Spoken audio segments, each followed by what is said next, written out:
It was first teased as a crossover between Atlus Shin Megami Tensei series and Nintendo's Fire Emblem series back in 2013. The project will remain silent until 2015, where the initial review trailer was received with lukewarm reactions from the public. It just wasn't what people thought a crossover between the two illustrious franchises would be. The game will officially release in 2016 to not very good sales numbers despite the favourable reviews from critics. I mean, to be fair, it was released in the last year of the Wii U, which at that point was pretty much dead on arrival. I've continued to hear many good things about this game over the years, and now with this port on the Switch, I finally got a chance to play through this underrated gem.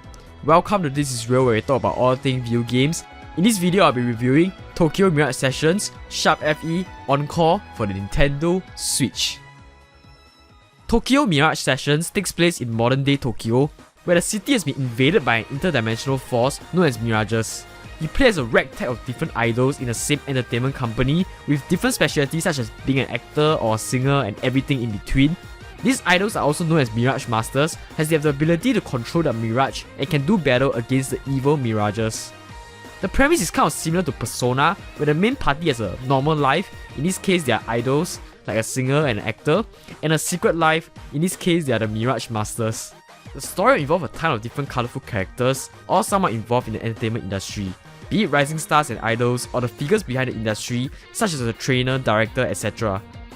The characters featured are just basic generic tropes, like their personality are very one-note and one-dimensional, and their character development is super cliche, but yet I still enjoyed them as a whole. I think much of the reason why I enjoyed these tropes is due to the setting. It's very fresh to see this type of archetypes in this particular setting of idol culture. Not a lot of other video games actually cover subjects such as preparing for an upcoming celebrity endorsement advertisement or learning specific emotions required for a drama series, which makes for some really intriguing plot points and side stories.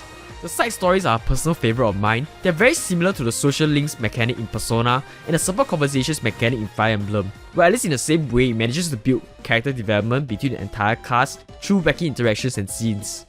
And since this game features a smaller cast, they are all given ample screen time to interact with one another, which just makes for great memorable scenes all in all.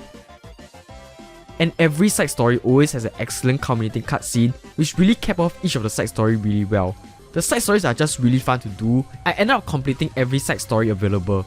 Overall, the plot gives us a very warm and fuzzy vibe throughout the entire game. It's very positive, which is unlike the dark and serious subject matter featured in the Shin Megami Tensei games. The combat, however, is pretty similar to Shin Megami Tensei and other Atlus games. At the heart of this combat system is about exploiting weaknesses. Each enemy has a few types of weaknesses for you to exploit, be it a specific weapon type like swords and bows or elemental attacks. The reason why you want to exploit the enemy weaknesses is due to the sessions mechanic. Every time you hit an enemy weaknesses, a session will be triggered, where your party members can jump in one by one, extending the combo if they have the right session skill to continue the chain. And this is very crucial to take note of, as this is the primary way to build out a lot of damage as well as the SP bar, which in turn gives you the ability to use some of the best skills in the game, the special performances. This mechanic will continue to play a very big part throughout the late stages of the game, where the combo can be extended to even double digits. It's also very important to note that the enemies also have the ability to trigger session combos based on your weaknesses, and oftentimes they can lead to fatal results if you are not careful. Another mechanic I really like is the ability for you to switch in party members in and out of combat with no penalty. As I said earlier, fishing for weaknesses is key in this combat system, thus the ability to switch in party members to cover specific weaknesses is very much appreciated. And it adds a dynamic element to the combat system, as each party member has their own roles and skill sets. The only questionable design decision is that you can't switch out the protagonist from the main party. So let's say you have an enemy that can target the main character's weaknesses, you just have to suck thumb and accept the fact that he can just die from any session combos targeted at him, which in my opinion is just artificially inflating the difficulty. Speaking of difficulty, the game is pretty challenging at all phases of the game. Most bosses have the ability to act multiple times in a single turn, while also summoning other units as reinforcement. My advice for newcomers would be to actively juggle the buffs and debuffs, and actively use each of the party member and make sure to never waste a turn.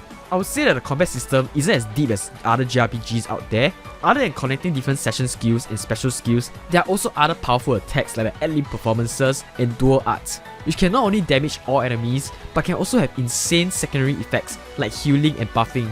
However, with these particular skills, they are triggered entirely by RNG, which is why I can't necessarily say the combat system is deep, since admittedly I rely on luck to get these skills to trigger doing some of the more troublesome and challenging bosses.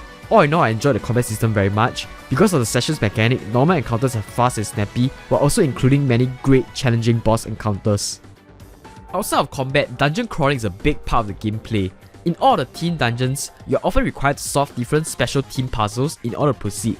And while the ideas presented seems quite cool at first, I feel most of the gimmicks in the dungeon overstayed their welcome and became quite a nuisance after a while.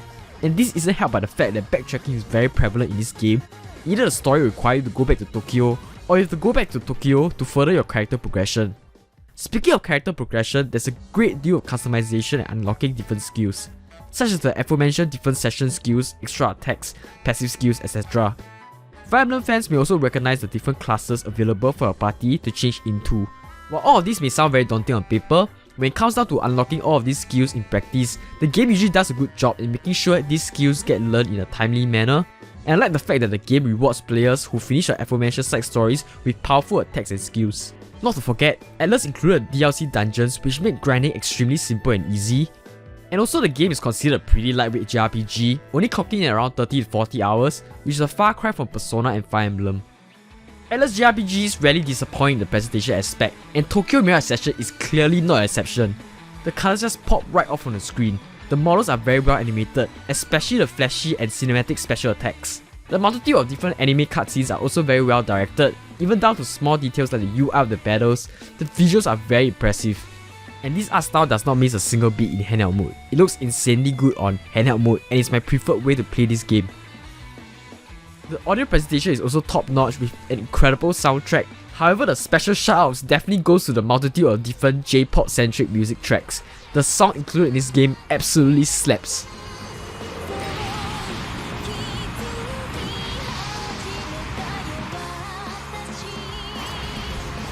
As part of this new Encore Port, there have been multiple improvements to the game, such as the ability to shorten the animations for each session attacks, improve loading times, and the aforementioned included DLC dungeons.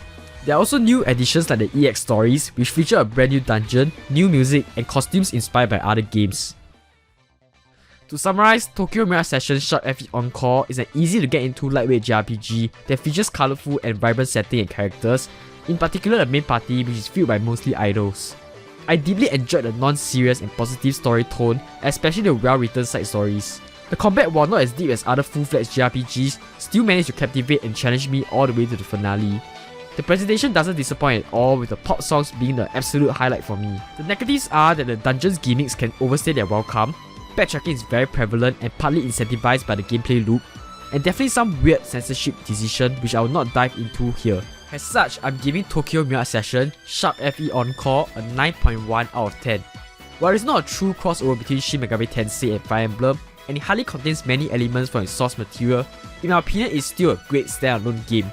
I would absolutely recommend this game to most JRPG fans out there, especially if you can find it at a good deal. Anyways, I've been trying to get into Shin Megami Tensei for quite some time now, so maybe in the future I may review a SMT game on this channel, so click the subscribe button if you don't want to miss that. If you want to see my opinion on another great Atlus JRPG, you can click here to see my review of Radiant Historia Perfect Chronology.